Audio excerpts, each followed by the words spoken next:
अस्सलामु अलैकुम वरहमतुल्लाहि वबरकातुहू। मेरा नाम डॉक्टर इनामुर रहमान ख़ान है और मैं आज आपके सामने इसलिए आया हूं कि मैं आपको वैक्सीनेशन से जुड़ी चंद बातें समझा सकूं। समझाना मैंने इसलिए ज़रूरी समझा क्योंकि जब मैं वैक्सीनेशन सेंटर्स पे गया तो पता चला कि वहाँ वैक्सीनेशन डलवाने के लिए बहुत कम लोग आ रहे हैं और लोग डर रहे हैं कुछ गलतफहमियों की वजह से। मैं आज इन्हीं गलतफहमियों को दूर करने की कोशिश करूंगा और सही इन्फॉर्मेशन आप तक पहुंचाने की कोशिश करूंगा। तो इस वीडियो में मेरे साथ आखिर तक बने रहिए और ज़्यादा से ज़्यादा इसको शेयर कीजिए। चलिए शुरू करते हैं पहली गलतफहमी से कि कोविड-19 वैक्सीन गैर महफूज है, यानी अनसेफ है, क्योंकि ये बहुत जल्दी तैयार कर ली गई थी। ये पहली गलतफहमी है। इसके बारे में ये वाज़ह करना चाहता हूँ कि आपको दिए जाने वाली वैक्सीन बिल्कुल आपके लिए महफूज है और असरदार भी है। हाँ, ये मुख्तसर वक्त में तैयार की गई वैक्सीन है, लेकिन ये वो तमाम इम्तिहानात से गुजर चुकी है जो इसको आपके लिए महफूज बना देती है। ये वैक्सीन इतनी जल्दी इसलिए बन गई क्योंकि इसको बनाने के पीछे न सिर्फ एक आदमी का, न सिर्फ एक कंपनी का, न सिर्फ एक मुल्क का, बल्कि तमाम दुनिया के साइंसदान जब एकजुट होकर इस पर काम करे तब जाकर ये वैक्सीन बनी और इस पर अरबों डॉलर भी खर्च किए गए हैं और तब जाकर ये वैक्सीन बन पाई है।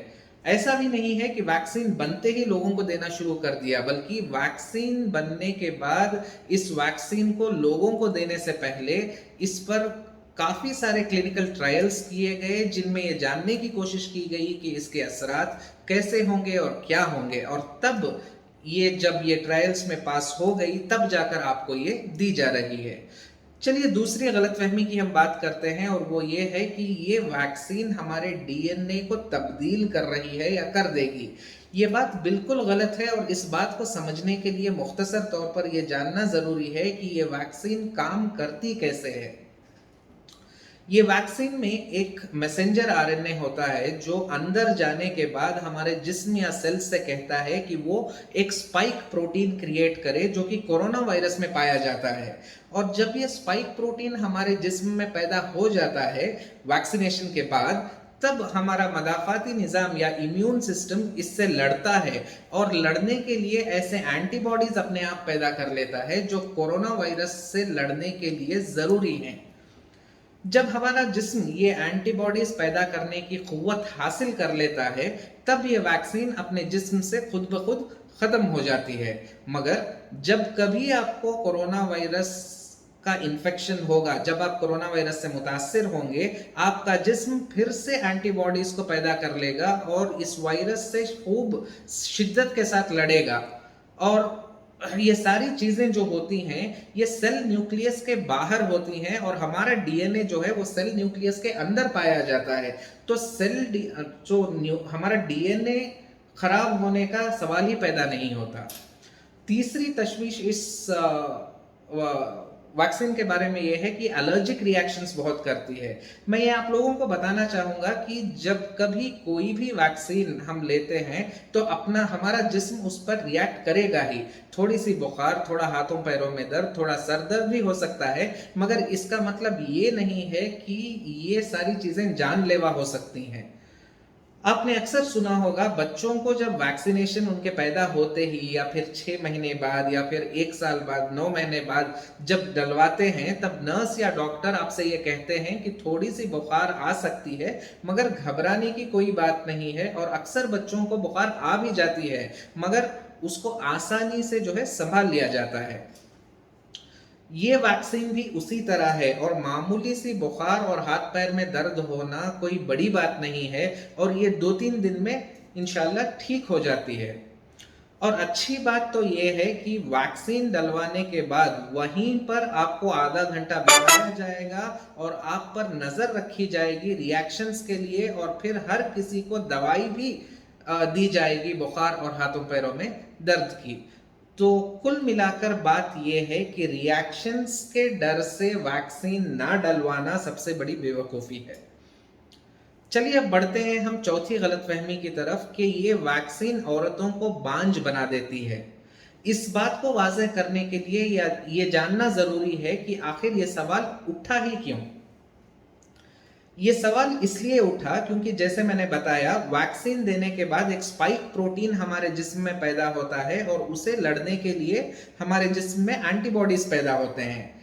ये स्पाइक प्रोटीन की जो बनावट है, कोरोना के अंदर जो प्रोटीन पाया जाता है उससे हूबहू मिलती जुलती है, और इसकी बनावट और एक प्रोटीन सिंक्टिन 1 जो एक प्लासेंटल प्रोटीन है या फिर बच्चे पैदा करने के लिए जो प्रोटीन चाहिए उससे भी मिलती है।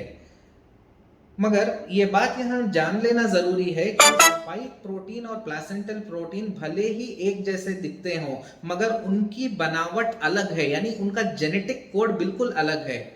इस प्लासेंटल प्रोटीन को और कोरोना प्रोटीन को एक मान लेना उसी तरह होगा कि कोई सुरमई रंग के हाथी को और सुरमई रंग की बिल्ली को एक मान रहा हो, सिर्फ इसलिए क्योंकि दोनों का रंग सुरमई है।